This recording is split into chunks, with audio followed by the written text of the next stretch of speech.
A paz do Senhor, meus irmãos, que maravilha! A paz do Senhor, professor, professora, superintendente, pastor, aluno da Escola Bíblica Dominical. Estamos aqui mais uma vez, feliz da vida, para comentarmos a revista da Escola Bíblica Dominical. Lição hoje de número 5. Antes da lição, eu te peço, comente, compartilhe, curta, se inscreva no canal, deixe seu comentário, seu nome completo e nós estaremos sorteando antes do terceiro trimestre, para quando começar o segundo trimestre, você já esteja com a revista na mão.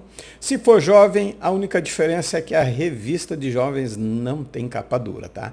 Nós, dos adultos, temos esse privilégio de termos a revista capa dura.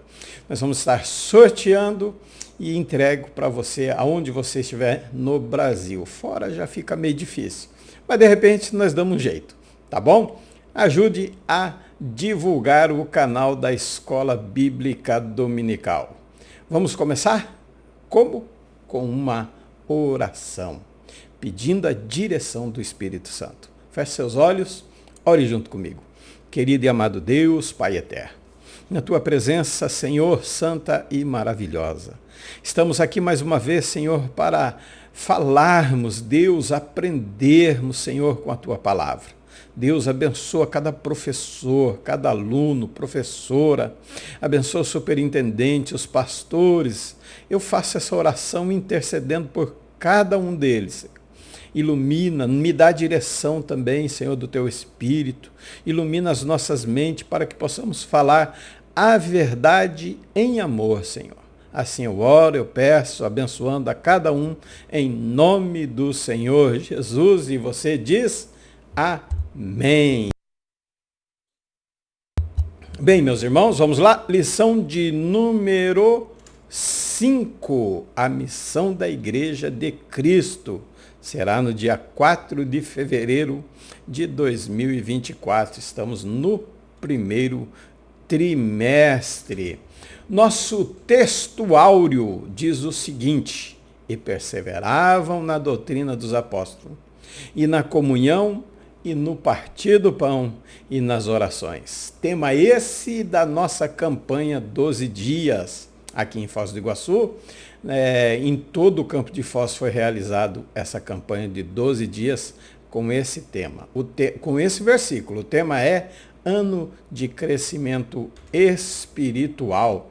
Verdade prática da nossa lição: como sal fora do saleiro, cumpre a sua função de salgar, assim a igreja, quando adora, discipula, testemunha da insondáveis riqueza de Cristo. É isso que a igreja faz, quando ela sai fora, quando ela sai das quatro paredes, fazendo evangelismo, fazendo missão ou com o seu testemunho de vida. Não é só pregando no púlpito, nem só evangelizando, nem só fazendo missão. A sua vida deve ser um testemunho. A aula dessa semana apresenta a missão da igreja enquanto agência espiritual, que tem atribuição do quê? De evangelizar, de discipular, de pregar, de integrar as pessoas ao reino de Deus. Essa é a missão da igreja, essa é a lição que nós vamos tratar dessa semana. Para o cumprimento dessa missão, a igreja, atua pelo menos em duas frentes. Primeira, pregação do evangelho aos pecadores, para que se convertam e tornem-se discípulos de Cristo. Segunda, discipular os novos convertidos, a fim de se tornarem parecidos com Cristo.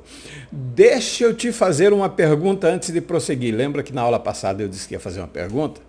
Deixa eu te perguntar, você se acha um discípulo de Jesus Cristo?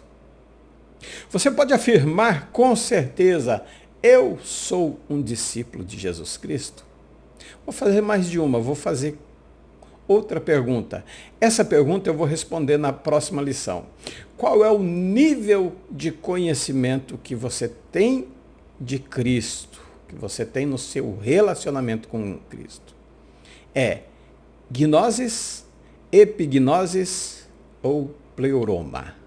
Qual desses vai ao seu nível de relacionamento com Cristo? E se você realmente é um discípulo de Jesus Cristo? Nós vamos aprender nessa semana, nessa aula, tá? Grande comissão é a palavra-chave, não uma palavra, mas seriam palavras-chave, né? Uma frase. Refere-se à instrução dada por Jesus Cristo aos seus seguidores. Nessa comissão, Jesus instruiu os discípulos a fazerem discípulos de todas as etnias, como aprendemos no trimestre passado, batizando, ensinando a obedecer tudo o que ele ensinou, o que ele ordenou, o que ele direcionou os seus discípulos. Essa é a grande comissão. É uma missão central para nós cristãos. Envolve evangelismo, batismo, ensino. Envolve uma vida de entrega no Evangelho de Cristo para pregar a Cristo e ensinar o que ele ensinou aos seus servos, seus seguidores, e nós somos. Isso de Jesus, né? Aqui, ó, essa é a comissão central, envolvendo os ensinamentos de Jesus, porque Mateus 28, 19 e 20, deixa eu só mostrar rapidinho para vocês aqui, para nós ganharmos tempo, mas rapidinho. Mateus 26, 19 e 20, ele diz... ensinando 20, não 28 e 20, ensinando-os a obedecer tudo o que vos tenho ordenado. Estarei permanentemente com vocês todos os dias. Então, ensinar o que ele tem ordenado. Mas nós temos que cumprir o que ele tem ordenado. Aí nós seremos discípulos. E nós vamos aprender hoje o que é ser um discípulo de Jesus Cristo. Objetivos da lição de número 5. Primeiro, refletir sobre a principal missão da Igreja de Cristo na Terra. Aprofundar o entendimento sobre a adoração a Deus e a edificação mútua como atos contínuos, tá? Beber um golinho de água. Pensar a comunhão fraternal e atuação social como marca de uma igreja cristã genuína. Nosso primeiro objetivo, hoje a aula um pouco demorado, mas assistem 2, 3 vezes, dá para dar um pause, se não é ao vivo, você pode parar e voltar a assistir de novo. Primeiro objetivo, refletir sobre a principal missão da Igreja de Cristo na Terra. Vamos refletir juntos? Vamos pensar sobre o primeiro ponto da lição, né? A principal missão da igreja, de acordo com o ensinamento cristão, é conhecida como a Grande Comissão, que é a nossa palavra-chave, encontrada nas palavras de Jesus, Mateus 28, 19 a 20. Esse aí vou repetir sempre, a didática, né? A pedagogia diz, se você repetir 3 vezes, acaba gravando. Essa comissão ela é uma tarefa central, dada por Jesus aos seguidores, à igreja, né? Antes da sua ascensão ao céu. Para quê? Para fazer discípulos, para dar continuidade à sua obra. Então nós vamos destacar alguns aspectos-chave dessa principal missão da igreja na Terra. Fazer discípulo. Ide e fazer discípulo. É levar as pessoas a se tornarem discípulos. É compartilhar o Evangelho. É convidar as pessoas a seguirem a Cristo e ajudá-las nesse crescimento espiritual. Porque elas são crianças e 1 Pedro, capítulo 2, versículo 2 diz assim: desejai ardentemente o leite espiritual. Então nós, como criança, temos que desejar. E como adultos, temos que apresentar esse leite espiritual para os novos convertidos, ajudar a crescer espiritualmente. Tem que desenvolver, tem que crescer. Batizar, o batismo simboliza a identificação com a fé, né? A entrada na comunidade dos crentes. Não vou falar muito, nós temos uma lição só sobre o batismo.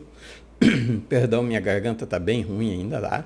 É um passo público de obediência a Cristo, é um testemunho. Mas vamos falar na lição que fala sobre o batismo. Mas é um testemunho público de obediência a Cristo. Outro, né, o terceiro, ensinar. Instrução da Escritura.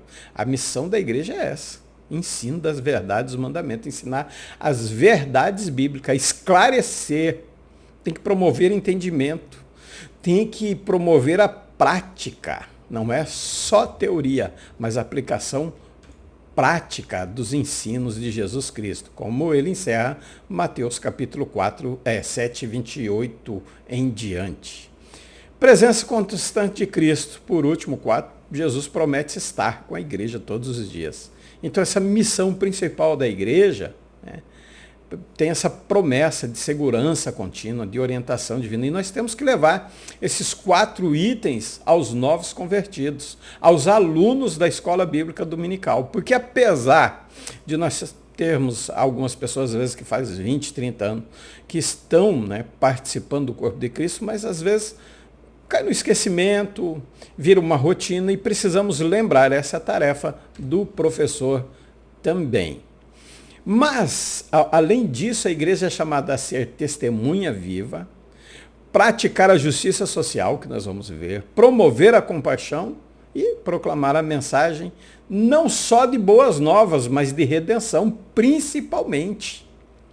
Porque às vezes nós pregamos só as boas novas e esquecemos da redenção, do arrependimento, perdão. Nós precisamos levar a salvação, mas precisamos explicar também a redenção, que nós somos redimidos. Mas pergunta que eu fiz no início, e você vai me responder se você acompanhou até aqui. O que é um discípulo de Jesus Cristo? Como que eu avalio? Como que eu vejo? Como que eu pego um gabarito bíblico e comparo com a minha vida se eu sou um discípulo de Jesus Cristo? Pastor, o senhor perguntando isso, mas eu vou na igreja, eu dizimo, eu participo do corpo de Cristo. Pastor, eu estou há tantos anos, eu sei, tudo isso aí é levado em consideração, mas precisamos de requisitos bíblicos. Eu sempre falo nas minhas aulas não gravadas, eu digo, olha, eu amo ler, eu tenho vários livros, vocês estão vendo atrás de mim, tem muitos livros, eu gosto de estar lendo sempre, tá? Gosto de estar lendo sempre mesmo, mas o principal da nossa vida é a Bíblia, é a palavra de Deus. Tem que ser esclarecida e confrontada pela palavra. Os livros são lindos, maravilhosos, Deus usou os homens a escreverem. Mas nós precisamos mostrar biblicamente o que é ser um discípulo de Jesus Cristo. Discípulo, a palavra em si é matetes. Mate, esforço mental necessário para pensar em algo. Isso é ser um discípulo, é um esforço. É propriamente um aprendiz, um discípulo, um seguidor de Cristo que aprende as doutrinas das Escrituras e o estilo de vida que elas exigem. Olhe bem, ele aprende e passa a viver em conformidade com aquilo que aprende. Ele não só ouve, mas ele pratica. É alguém que foi catequizado com instruções adequadas da Bíblia, com seu acompanhamento necessário. São aplicações para a vida. Até aí, de repente, você está se identificando com um discípulo de Cristo, assim como eu também estou me identificando com um discípulo de Cristo. Mas o que é catequizar? É instruir ou doutrinar em matéria social ou religiosa. Claro que nosso contexto nós estamos falando da parte religiosa. A igreja, por exemplo, a igreja local contratou um pastor experiente para catequizar, quer dizer, instruir os novos membros, oferecendo instrução profunda sobre as doutrinas fundamentais da fé cristã. Aí nós temos o que é catequizar, é ensinar. Então escolhe-se alguém capacitado. Nesse exemplo, a palavra catequizar, ó, é usada para descrever a ação de fornecer instrução, doutrina de assuntos, claro, religiosos, aos novos membros da igreja, as crenças, os princípios fundamentais da fé cristã. Você sabe quais são os princípios bíblicos? Não sabe? É mesmo? Então me pergunte que eu te respondo em uma outra aula que você comentar, eu vou te responder quais são os princípios bíblicos. Tá? Então isso é o que vai fazer ele se tornar um discípulo. Em resumo, um discípulo é um estudante. É alguém que se disciplina nos ensinamentos e prática de outro. De quem? De Jesus Cristo. Mas que ensinamento é esse? Como que eu vou medir se eu sou um discípulo de Jesus Cristo mesmo ou não? Só por isso? Não, um discípulo de Jesus Cristo, ele ouve. Primeiro, ele ouve. Ninguém pode dizer que é um discípulo de um mestre a menos que esteja pronto a ouvi-lo. Primeira parte. Isso pegando levezinho, básico. Nós vamos entrar mais profundamente na Escritura. Um discípulo aprende de Jesus. Um discípulo não escuta somente e depois se afasta, como se não tivesse um impacto. Não, eu vou na igreja ou não vou, eu tenho Jesus no meu coração. Não. Um discípulo, ele ouve Jesus. Mas ele não só ouve, ele aprende de Jesus. Além dele ouvir e de aprender, um discípulo obedece a Jesus.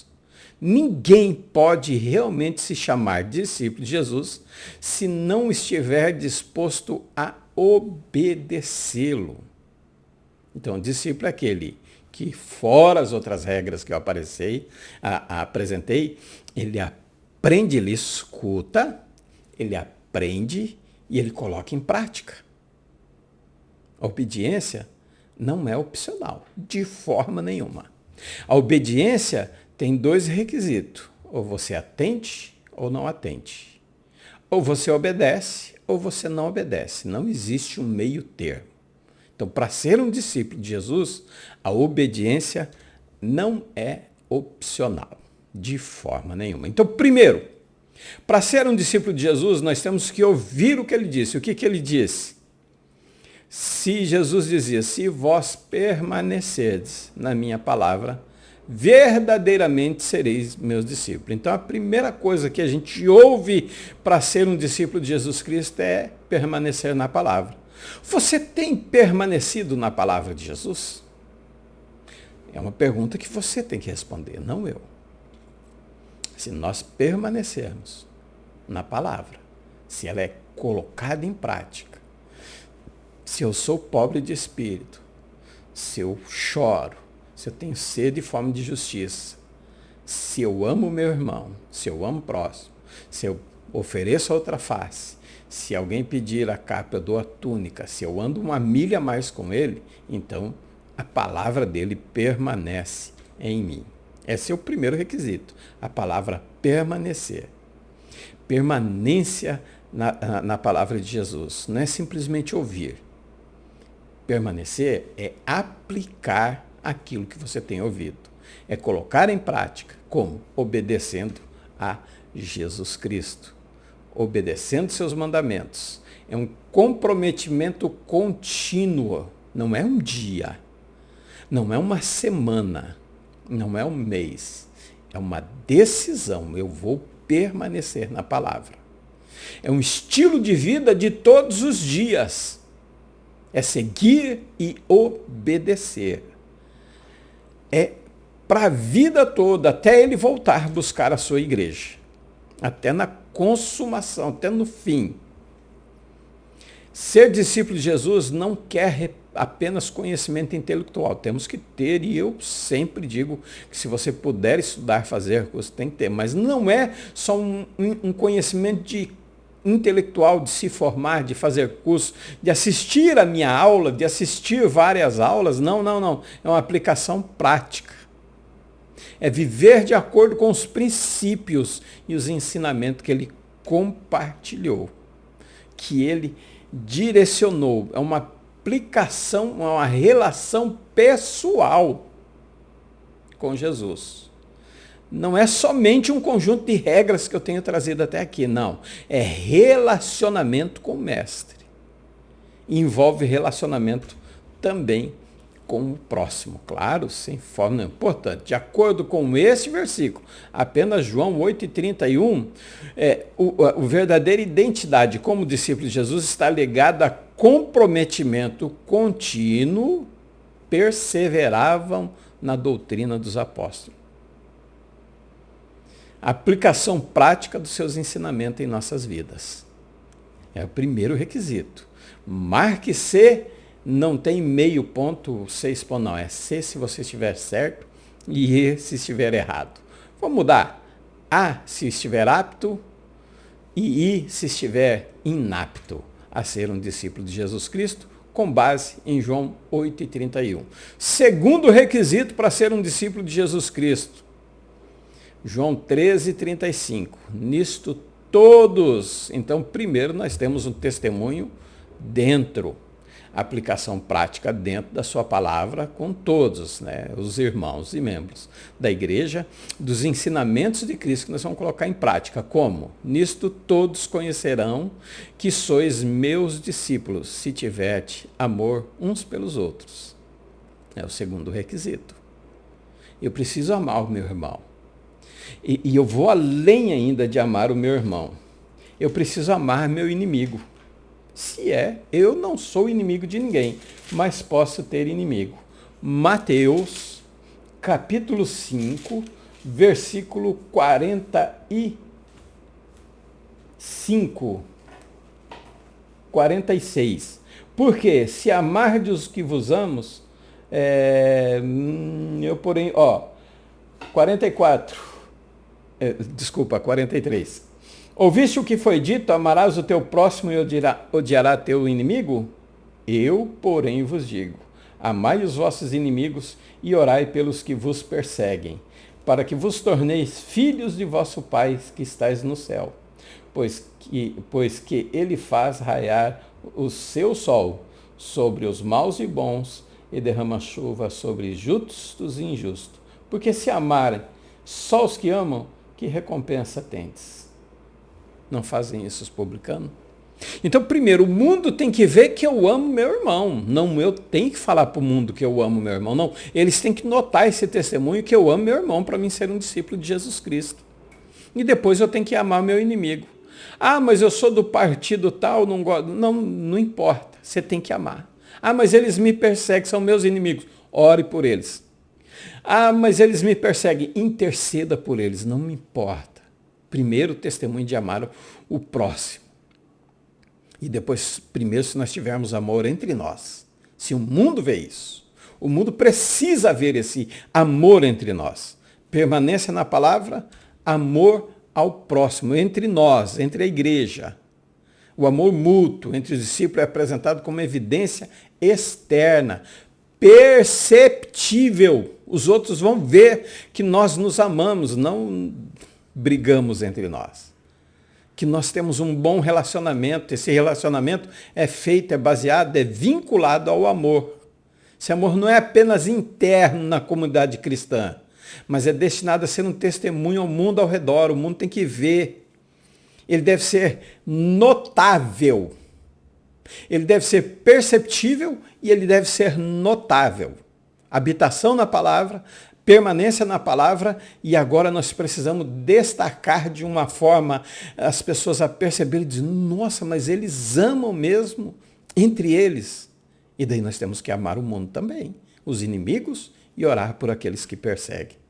Então tem que ser perceptível e notável.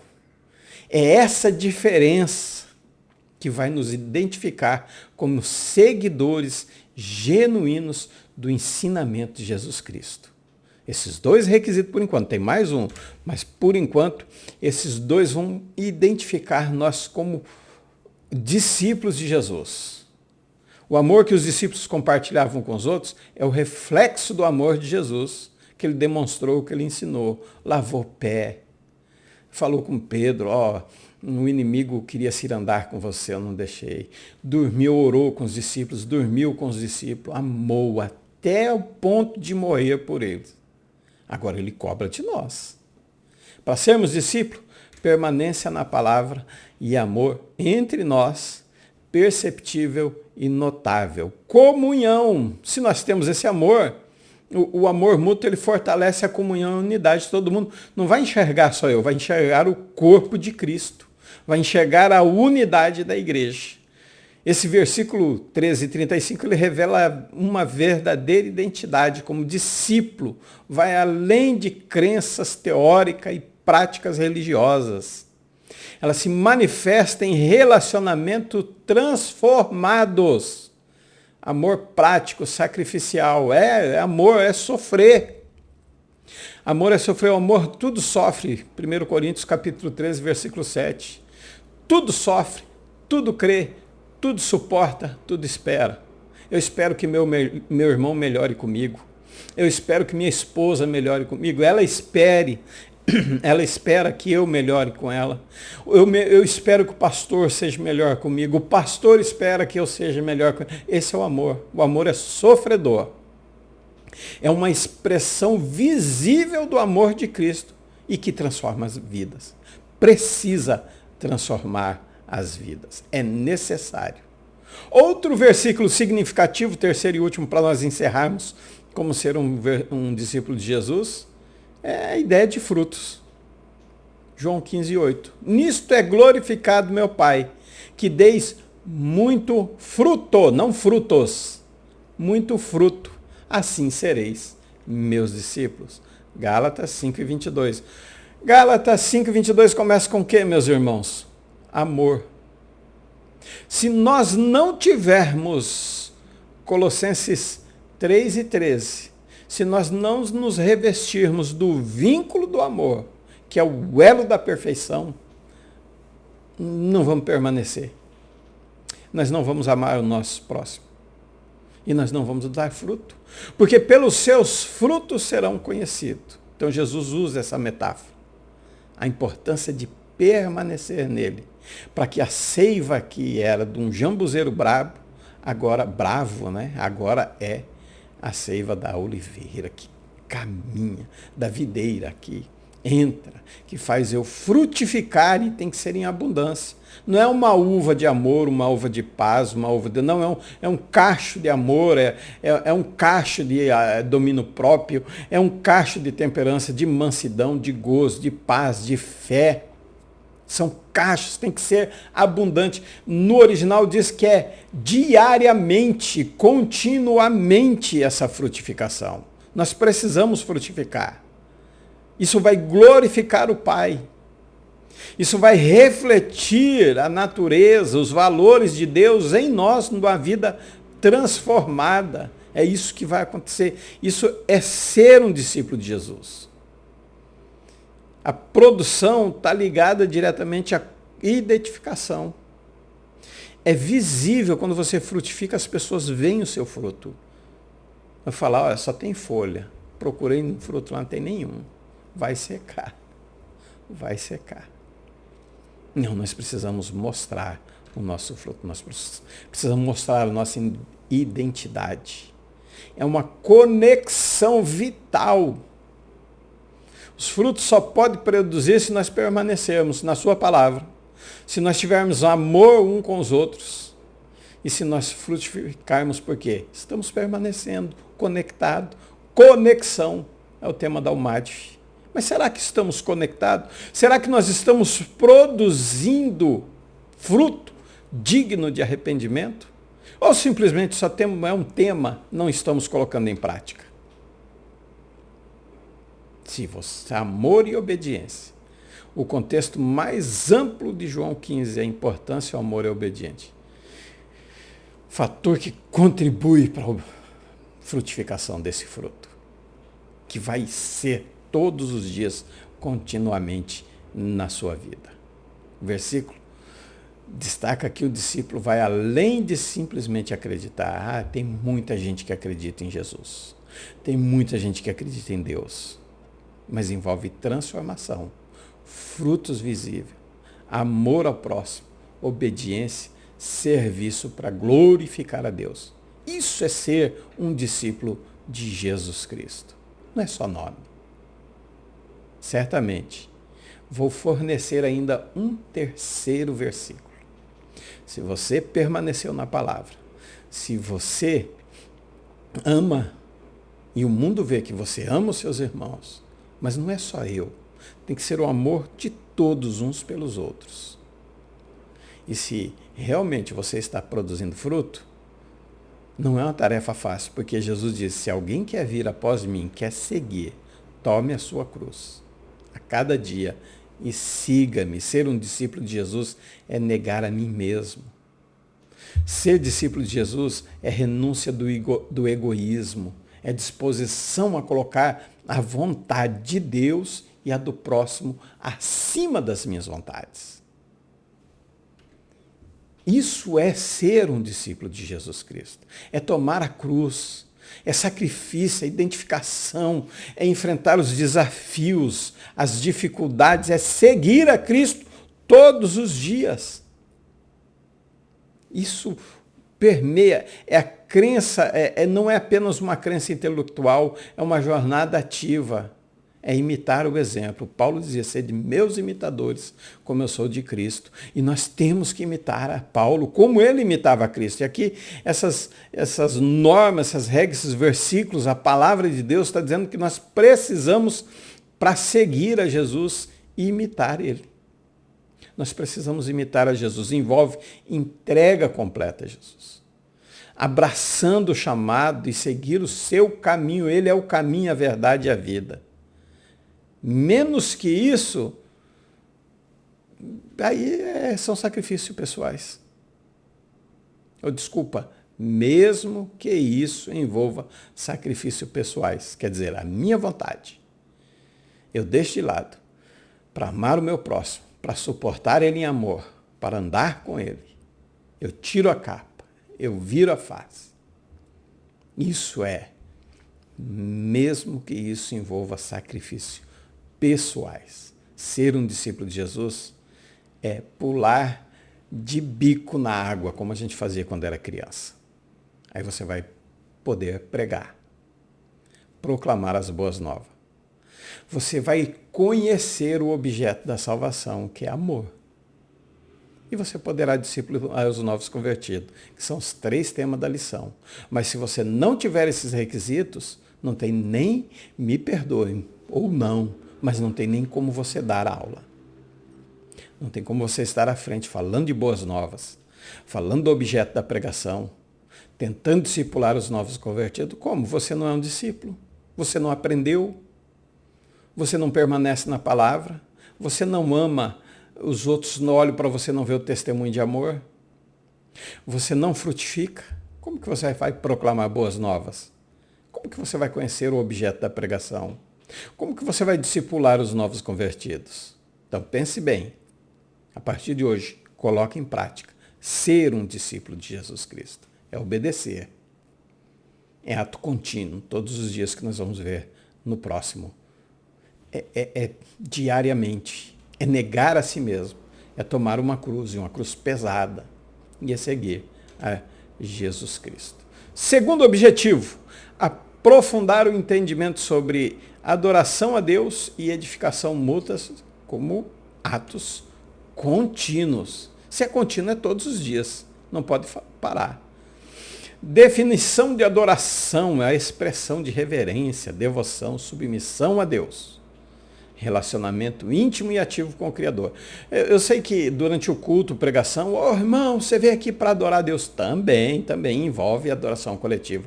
Mas adoração é muito mais do que cultuar e louvar a Deus. Ela é além das 4 paredes. Adoração envolve reverência na hora do culto, mas envolve reverência fora também. Devoção, nós não podemos ser crentes só dentro da igreja. A submissão não é só dentro da igreja. Ela envolve também fora da igreja. Então, isso é uma definição, uma pequena definição de adoração. Ele enfatiza no 4:10 a importância exclusiva de adorar a Deus. Essa mensagem reflete o princípio, central da fé cristã. Devoção, reconhecimento, soberania, da sua soberania. É a expressão da fé, porque o que ele diz no 4:10?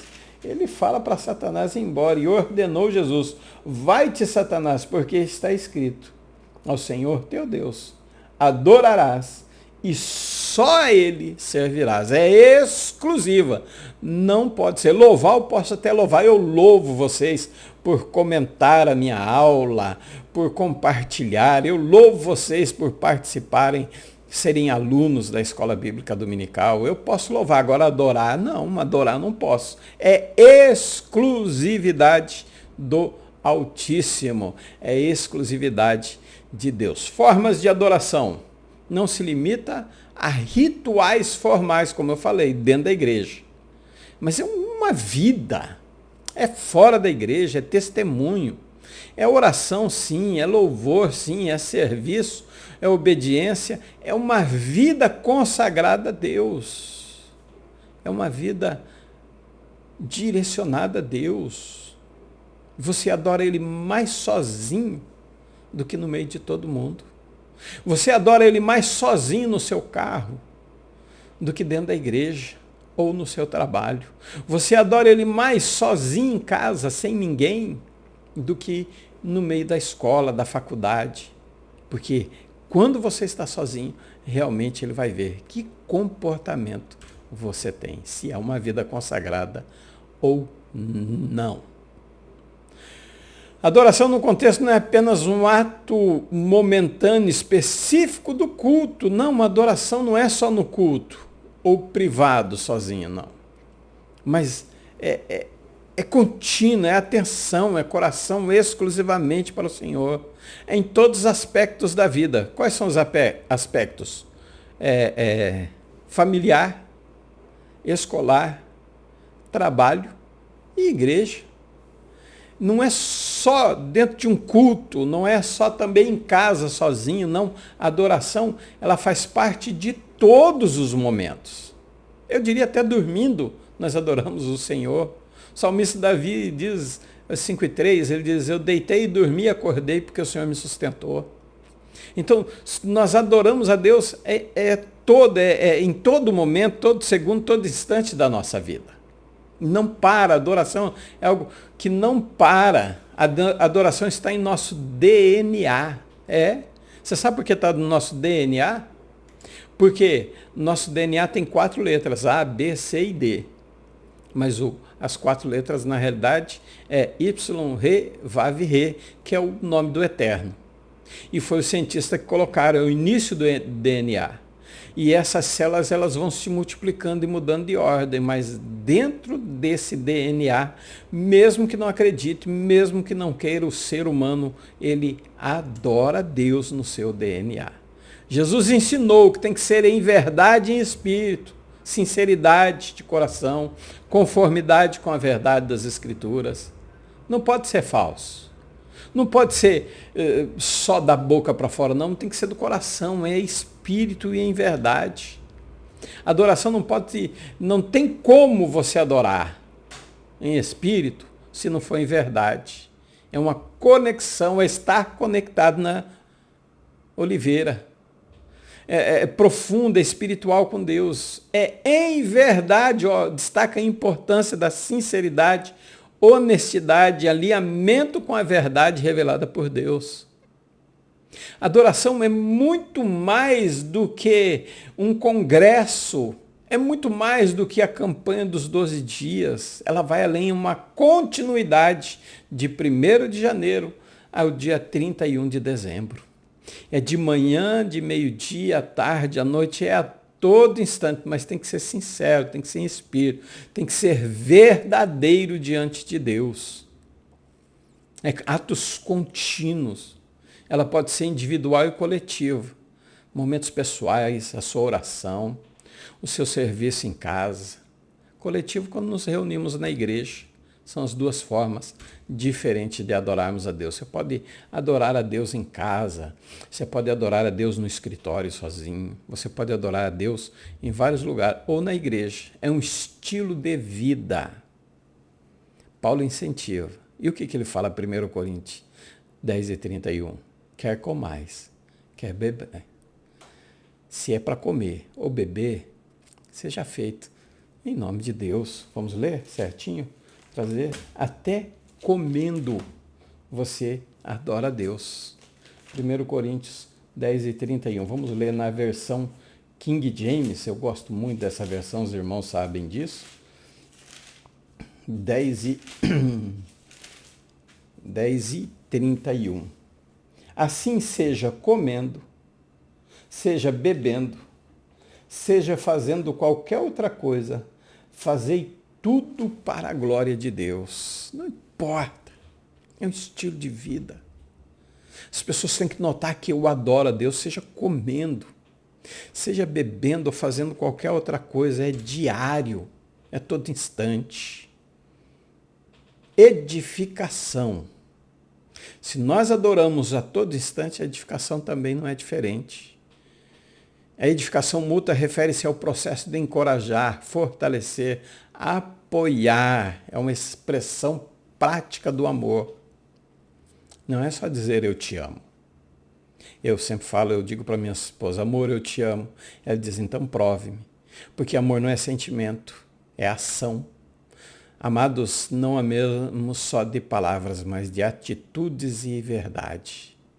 Aí vem o quê? Através do amor vem a adoração. A adoração produz também uma edificação mútua com atos contínuos. É todo dia a expressão prática do amor. Não é só encorajar falando, não é só encorajar orando, não. Se o irmão estiver precisando de alguma coisa e você não ajudar, você não está praticando o amor. Quer ver? 1 João, o amor é a base, é o vínculo da perfeição, né? 1 João e agora é 3:11. Será que é 11? Ou 17? 17, 3:17. Se alguém possuir recursos materiais e, observando seu irmão passando necessidade, não se compadecer dele, como é possível permanecer nele o amor de Deus? É o que antecede o 18. Então, essa edificação mútua é um encorajamento, é palavras de amor, mas é atitudes também. Isso é vital, porque nós enfrentamos problemas, dificuldades, saúde financeira, enfim, nós encontramos essa. Se nós não tivermos uma palavra, se nós não formos discípulos, nós não permanecemos na palavra. Se nós não permanecemos, nós não temos palavras de encorajamento, nós não temos como edificar essa igreja. Nós temos que contribuir para o bem espiritual, ainda que seja chamando a atenção de alguém, para que ele possa se retratar daquilo que ele está fazendo, mas nós precisamos contribuir com essa... É o uso, olha aqui que maravilha, é o uso dos dons espirituais. São usados para benefício do corpo de Cristo. Cada membro desempenha um papel... um papel na construção desse fortalecimento. Vamos ver lá, 1 Coríntios 14:26. Vocês viram que ser crente não é tão simples, tão fácil. Ser um discípulo de Jesus envolve uma entrega total da pessoa ao reino de Deus. Portanto, qual a atitude correta? Então, ora, quando vos reunir, cada um de vós tem um salmo, tem uma mensagem de ensino, uma revelação, ou ainda uma palavra em determinada língua, e outro tem a interpretação dessa língua. Tudo seja feito para o quê? Para a nossa edificação da igreja. É para edificar. Não é para mim ser melhor, não. O que eu tenho, esses dons espirituais, não é para mim ser melhor do que o meu irmão, não é para eu ser mais. Não, é para edificação da igreja. Tudo foi feito para edificar, então nós precisamos colocar isso em prática. Confissão mútua. É compartilhar. Às vezes eu fico pensando, meu Deus, para quem que eu vou falar? Talvez você está pensando da mesma forma. Para quem que eu vou dizer? Com quem que eu vou conversar? Com quem que eu vou... Com esse não resolve muito. Mas com quem que eu posso falar? É confessar uns aos outros as vossas culpas, para que seja curado. É orar, é interceder pelo meu irmão, mas ele também precisa interceder por mim. Somos carentes um do outro, é um corpo. É suporte emocional, é aconselhamento bíblico, é orações intercessoras. Isso tem que ser mútuo e tem que ser contínuo. Gálatas 6:2 diz, levai as cargas um dos outros. 6:5 diz que você tem que levar a sua, viu? Eu tenho que levar a minha, tá? Mas nós temos que levar uma dos outros. Ah, é pesado sim, eu tenho que levar a minha e a sua também. E da mesma forma, você tem que levar a sua e a minha. Gálatas 6:5 está dizendo, levai as cargas uns dos outros. Primeiro ele diz, né? Levai a carga um dos outros. E depois Paulo diz, vocês também têm que levar de vocês. Não vão se folgar não, tá? 6:5, portanto, cada um deve levar seu próprio fardo. Vou ajudar meu irmão, mas eu vou carregar o meu também. Vem, vai ficar fácil. Nós dois vamos dividir nesse tempo difícil na sua vida. Nós vamos edificar. Destaca esse versículo 6:2, ele destaca a importância da solidariedade. Levai a cargas um dos outros. É empatia, compaixão, solidariedade. Coisas que estão faltando hoje em dia. Por quê? Porque o amor está esfriando. A verdade é essa, o amor está esfriando. Isso é todos os dias. Eu sei que eu estou sendo repetitivo aqui, mas é contínuo. Eu tenho que dizer para você que não é só um dia da semana, não é uma prática única. Porque eu ajudei o irmão hoje, pronto, eu já fiz o meu papel de crente na face da terra. Não, nós temos que compartilhar todos os dias. A ideia é ajudar, é apoiar na dificuldade, nos desafios. Isso nós vamos cumprir os ensinamentos de Cristo, nós vamos colocar o amor na prática, nós vamos ser solidários. Aí o povo fora vai entender que nós amamos e eles vão ver, não são discípulos de Jesus, porque eles se amam, a edificação dele é até em tempo difícil, é mútua. É todo dia eles estão lá, olha, não só no templo.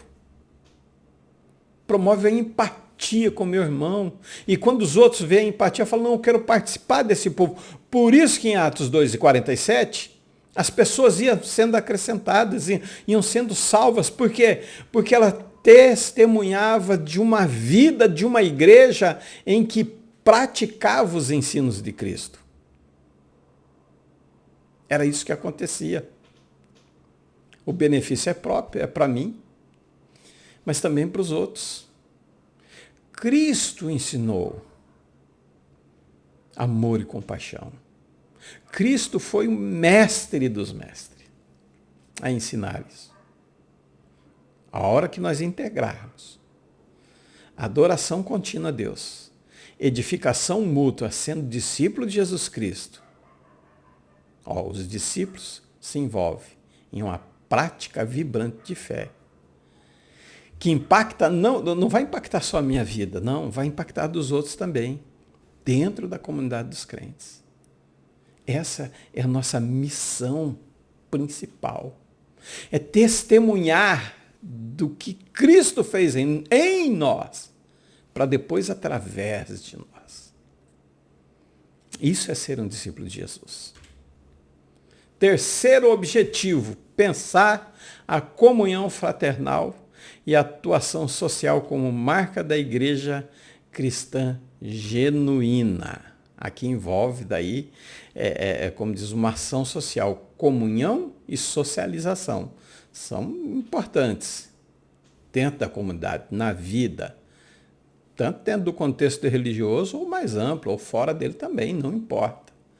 Essa socialização, ela não é só dentro do contexto religioso, ela vai ser mais abrangente. Definição religiosa de comunhão, bem simples, não entrando no critério ainda, mas já envolvendo aí ser um discípulo de Jesus. É uma participação conjunta nas práticas espirituais. É o ato de compartilhar da presença de Deus e da comunhão entre os membros de uma comunidade de fé. Então, se nós somos discípulos, nós vamos colocar isso em prática. É uma participação conjunta das práticas espirituais. Permanência na palavra, amor, uns com os outros e frutificar. Essa vai gerar uma comunhão, uma comunidade sólida, viva, uma fé prática, uma fé, como diz assim, vibrante. E os outros vão começar a prestar atenção na igreja e vai dizer, não, eu quero fazer parte desse povo. Definição geral é união, participação. Participação é compartilhar ideias, sentimentos, experiências, objetivos. O versículo de Atos 2:46 dizia que eles eram unânimes e diariamente se reuniam. Unânimes, eu tenho o sentido de ter a mesma mente, todos tinham a mesma mente, um só coração, um só pensamento, uma só direção, uma só vontade. Por isso gerava uma comunhão forte entre eles. É o que está faltando nós hoje em dia. Socialização na fé pode ocorrer durante eventos religiosos, estudos bíblicos, grupos de oração e outras atividades. Reúne os membros para compartilhar, aprender e crescer espiritualmente juntos. Encontro de casais, adolescentes, pais e filhos, enfim, isso aí vai gerar uma socialização. Geral é processo pelo qual os indivíduos aprendem o quê? A internalizar as normas, valores e comportamentos de uma sociedade. É o que acontece nessa socialização e nós precisamos fazer. Mas não envolve só o relacionamento espiritual. São interação social, seja ela formal ou informal, contribui para o desenvolvimento da comunidade também. Na esfera religiosa, a comunhão muitas vezes ocorre por meio da socialização. Todos os dias estavam juntos, permaneciam aonde? Na doutrina dos apóstolos, na comunhão, no partir do pão e nas orações. Então é uma interação de uma comunidade. Isso fortalece tanto o laço, espiritual como pessoal. Isso nos torna forte. Respeito que nós tínhamos no passado como homens e mulheres de Deus e que nós perdemos. Então, a relação entre comunhão e socialização pode incluir eventos sociais, estudos bíblicos, enfim, grupo de jovens, outras atividades que vão promover essa interação. Mas ela vai além disso, tá? Ela vai além de uma comunhão religiosa, tá? Ela vai numa construção de relacionamentos e compreender o que o outro quer no amor, no apoio recíproco. Quer dizer, eu apoio, mas eu sou apoiado também. Isso é uma socialização de atuação genuína da igreja, Então, ambos os conceitos eles desempenham papéis cruciais. Tudo que Jesus pede, tudo que nós fazemos, não tem um mais importante do que o outro. Claro que, assim como o membro, a mão se cortada fora, eu vou sobreviver sem ela, mas há coisas vitais, por exemplo, se tirar o coração já é difícil sobreviver, se tirar o estômago, então são órgãos vitais que precisam para o bom funcionamento do corpo, é o que acontece com a socialização, a comunhão fraternal e a socialização. Tá? A unidade e a fraternidade são temas. É um órgão vital da igreja. O que vimos e ouvimos, isso anunciamos, para que também tenhas o quê? Comunhão conosco. A nossa comunhão é com o Pai e com seu Filho Jesus. Então, esse funcionamento, essa comunhão fraternal, esse ato social contínuo, é a marca de uma igreja. Que daí nós temos comunhão uns com os outros, comunhão com o Pai e comunhão com o Filho. E às vezes nós não damos a muita importância. Isso vai gerar uma unidade, um propósito de fé, um compromisso entre os crentes. Nós somos chamados a estar unidos por Cristo, em Cristo, na missão de proclamar o Evangelho. Nós precisávamos ouvir mais essas mensagens.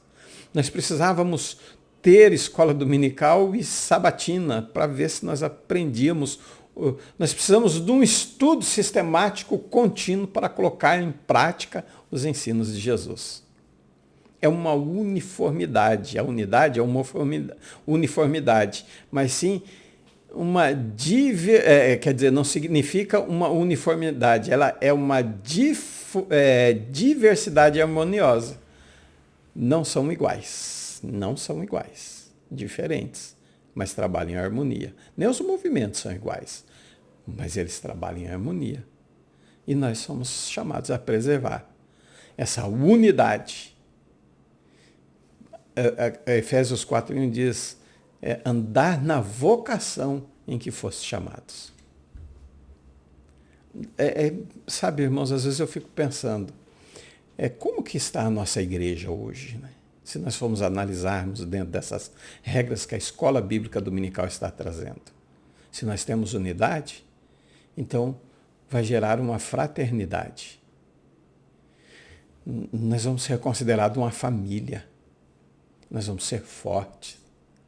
Podemos ser fortes em tudo, espiritualmente falando, socialmente falando, politicamente falando, em tudo. Mas se nós não temos uma unidade, a fraternidade ela já derrocou, ela já perdeu a sua força. Como que nós estamos como igreja de Cristo? Será que nós somos discípulos? Será que ainda nós pensamos que fazemos parte do mesmo corpo?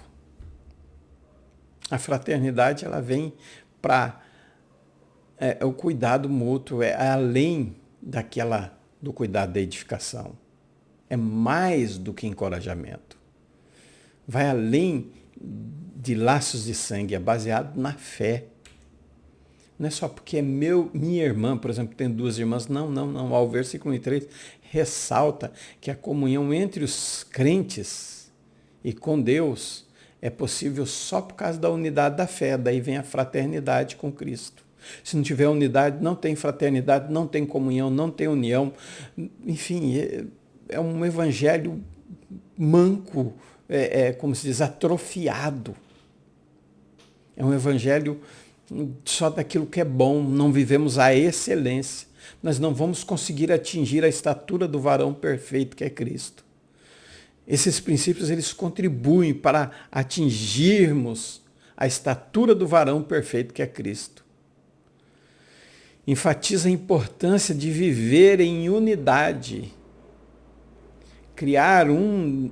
cuidar um dos outros como uma família espiritual, testemunhar junto a mensagem transformadora de Jesus Cristo. A fé não é apenas uma experiência privada, ela é pública. Tem que ser mostrada nas obras. Tem implicações práticas que vão influenciar os crentes a interagir com a sociedade. Mais a sociedade com nós do que nós com eles. Se nós não fizermos isso, é o que eu disse, é um evangelho, é um corpo atrofiado, é um corpo deficiente. E o corpo de Jesus Cristo não é assim. Ele não pode ser dessa forma. Ele não tem que ser dessa forma. Ele é formado de ética e de valores, de princípios, de justiça, compaixão, integridade. Ele também é formado de serviço e solidariedade. A fé cristã incentiva o serviço, a busca pela justiça social, que nós não vemos muitas vezes, mas nós temos que praticar. Nós temos que pôr em ação. Nós temos que trabalhar na organização da caridade. Nós temos que ser voluntários nas causas sociais. Nós temos que advogar por políticas que promovam o bem comum. Sim, faz parte dessa comunhão fraternal e a atuação social, faz parte. Nós precisamos promover a paz. Nós temos que resolver os conflitos sociais. Nós temos que buscar soluções pacíficas. Nós temos que trabalhar para a reconciliação. Deixa-me falar dessa política. Como nos separou dentro da igreja, dentro da casa, entre parentes, entre irmãos. Como nos distanciou de Deus, porque se nós não temos amor um com os outros, se a política conseguiu fazer isso comigo, com você, nós não temos amor um com os outros, então nós não somos discípulos.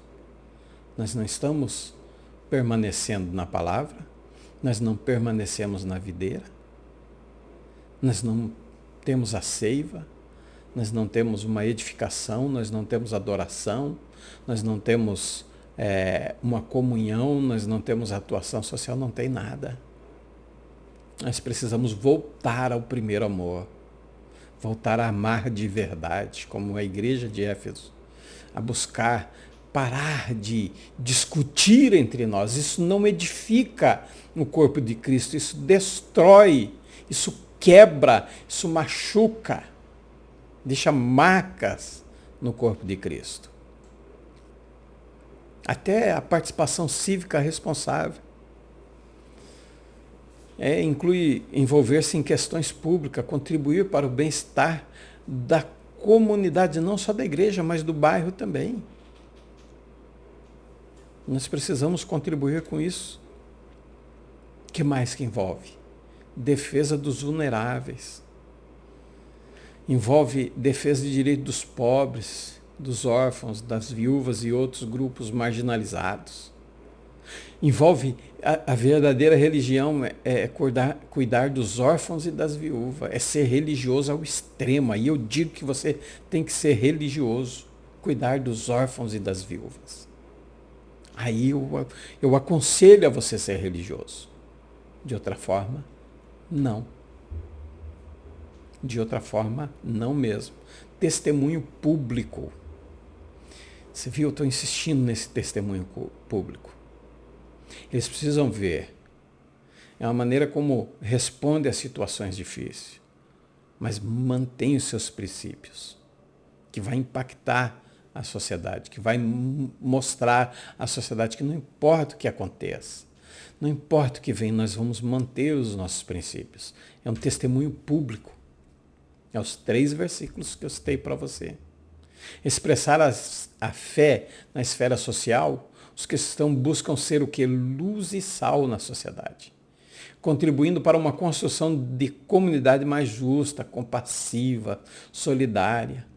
A expressão da fé pública da fé, ou da fé pública, né?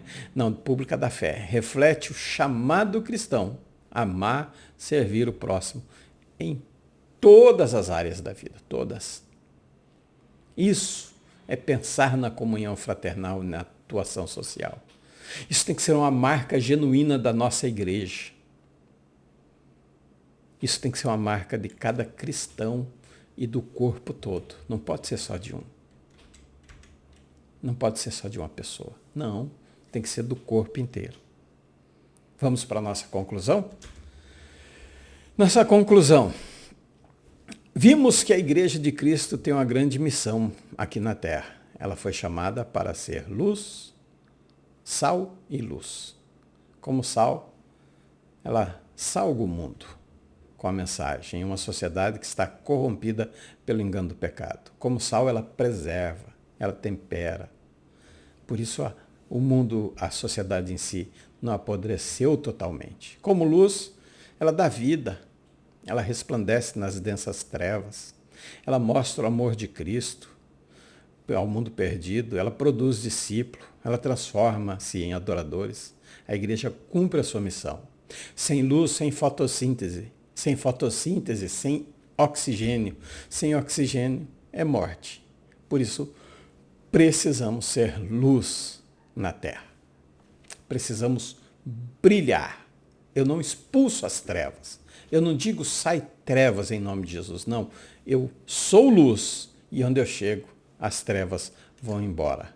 Eu preciso ser temperado, eu preciso ser sal, eu preciso preservar essa terra sendo sal.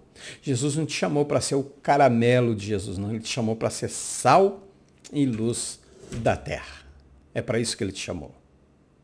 Feche seus olhos, eu quero orar por você.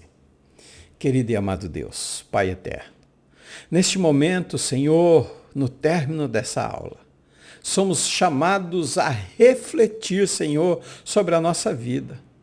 Se realmente nós somos discípulos, se nós permanecemos na Tua palavra, se nós amamos uns aos outros, em que a sociedade consiga enxergar esse amor.